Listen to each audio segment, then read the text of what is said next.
Kak, gimana sih cara lihat histori telepon di WA yang udah dihapus? Gue langsung ngerasa ada yang gak beres nih. Gue tanya baliklah ke Mama. Emang kenapa, Mah? Mama jawab, Mama mau cek HP Papa. Tapi jangan bilang Papa ya.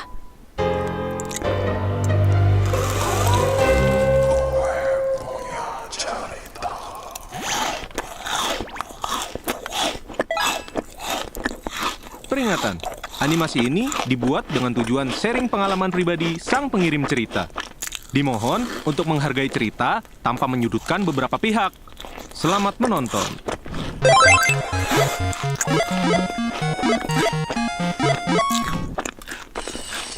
Hari ini gue mau cerita sesuatu yang sampai sekarang masih bikin gue sesek tiap kali diingat. Ini bukan cerita drama biasa, guys. Ini cerita tentang pengkhianatan dari orang yang seharusnya jadi pelindung keluarga, tapi justru jadi sumber luka terbesar. Kepercayaan yang retak, tentang sakit yang gak kelihatan dari luar, dan tentang mama gue yang harus bayar harga paling mahal dari kesalahan yang bahkan bukan dia yang buat, dan hampir kehilangan jiwanya. Tak kenal maka tak sayang. Kenalin, gue Linda. Gue anak pertama dari 3 bersaudara.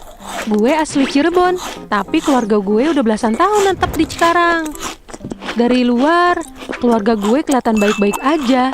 Papa kerja, mama stay di rumah, anak-anak sekolah, normal dan hangat utuh gitu dah. Setidaknya itu yang semua orang lihat. Dan dari kisah ini dimulai dari tahun 2022, di mana itu awal keharmonisan keluarga gue yang hampir di ujung tanduk. Saat itu bulan puasa, yang harusnya jadi momen yang hangat, malah ada momen yang di luar dugaan. Sore itu, Mama sama gue lagi sibuk siapin takjil buat berbuka di dapur. Papa gue yang tadinya ada di ruang tamu, tiba-tiba keluar rumah karena ada yang telepon dari HP-nya. Gue sama Mama mikir, kok kayak gak biasa sih Papa? Soalnya nih, Papa gue tuh orangnya terbuka selama ini sama keluarga. Papa bukan tipe yang nutup-nutupin. Kalau kerjaan, ya angkat di depan kita, santai. Tapi di hari itu, dia bisik-bisik dan menjauh, seakan ada yang dia sembunyiin. Beberapa hari kemudian, Mama masuk kamar gue, tanya, Kak, gimana sih cara lihat histori telepon di WA yang udah dihapus? Gue langsung ngerasa ada yang gak beres nih. Gue tanya baliklah ke Mama, emang kenapa, Mah? Mama jawab, Mama mau cek HP Papa, tapi jangan bilang Papa ya. Mama curiga, kemarin Papa angkat telepon dari orang, ngomongnya bisik-bisik. Nama di kontaknya sih cowok, tapi kenapa harus bisik-bisik coba kan? Mama waktu itu masih ngira itu teman Papa, masih positive thinking, tapi namanya bangkai mau ditutupin bagaimanapun caranya, pasti kecium juga. Dan bener aja guys, pelan-pelan, satu persatu fakta kebuka. Dan bener aja, lambat laun Mama tahu, nomor kontak yang Papa kasih nama cowok itu ternyata seorang wanita. Dia janda 1 anak. Dan bukan cuma itu, dia adalah mantan Papa waktu SMA. Ceritanya, dulu mereka putus karena si janda ini dinikahin sama laki-laki pilihan ibunya. Bertahun-tahun berlalu, si janda itu nikah, terus ditinggalin. Jadi janda deh sekarang. Dan tak gimana, ketemu lagi sama Papa. Dan Papa gue yang udah punya istri dan 3 anak ini memilih untuk kembali ke masa lalunya. Yes guys, Papa gue selingkuh. Tapi ini belum selesai. Ada plot twist yang bikin gue sendiri mau muntah waktu ingetnya. Sebenarnya gue udah tahu soal ini jauh sebelum 2022. Waktu itu gue masih SMP. Zaman pandemi, pembelajaran kan online tuh. Gue sering belajar online pakai HP Papa. Suatu hari gue lihat notifikasi masuk. Ada kata sayang di belakang kalimatnya. Gue shock cuy. Gue diam-diam buka dan gue baca semuanya.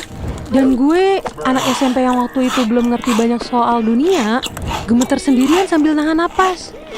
Tapi gue gak bisa bilang ke Mama. Gue takut kalau gue bilang, Papa sama Mama bakal pisah. Takut keluarga gue hancur. Tapi ternyata, diam gue gak nyelamatin apa-apa. Cuma nunda luka yang lebih besar. Jadi gue pendem sendiri bertahun-tahun, sampai Allah kasih jalannya sendiri di tahun 2022.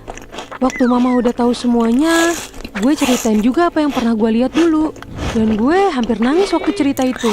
Mama nahan nangis di depan gue, tapi badannya gemetar. Gue lihat itu. Gue lihat orang yang paling gue sayang nahan rasa sakit yang luar biasa sambil tetap berusaha kelihatan kuat di depan anaknya. Dan itu salah satu pemandangan yang paling menyakitkan yang pernah gue lihat dalam hidup gue. Mama minta penjelasan ke papa. Awalnya papa ngelak. Papa bilang gak tahu. Padahal saksinya gue, anaknya sendiri. Dari situ rumah yang tadinya tenang jadi sering ricuh. Tiap hari selalu ada pertengkaran.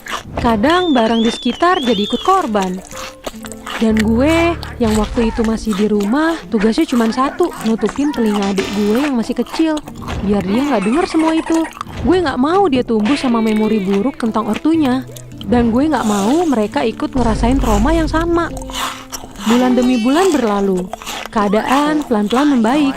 Mama menerima semua yang terjadi, bukan karena gak sakit, tapi karena Mama adalah tipe orang yang memilih bertahan demi keluarga. Meskipun Mama belum sepenuhnya berdamai sama dirinya sendiri.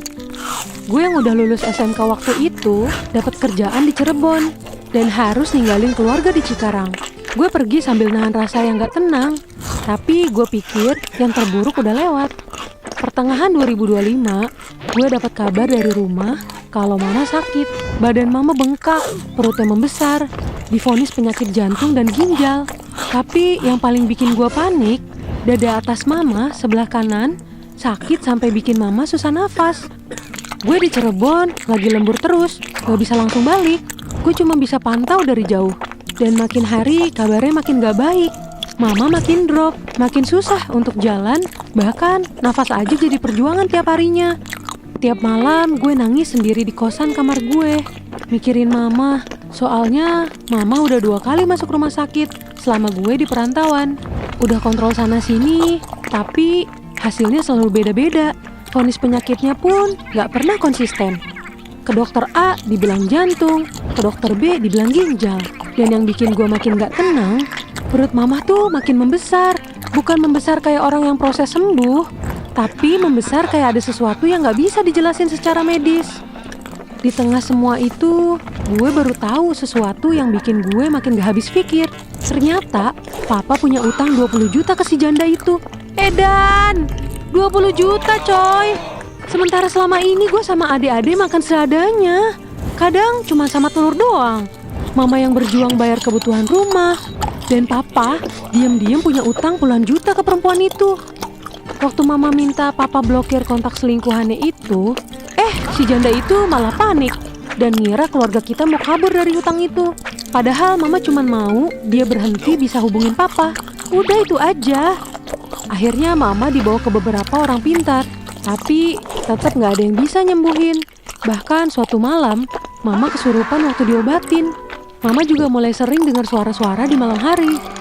Dan satu momen yang sampai sekarang nggak bisa gue lupain, waktu gue lagi video call sama Mama di rumah sakit, dan wajah yang muncul di layar HP gue bukan wajah Mama gue yang biasanya.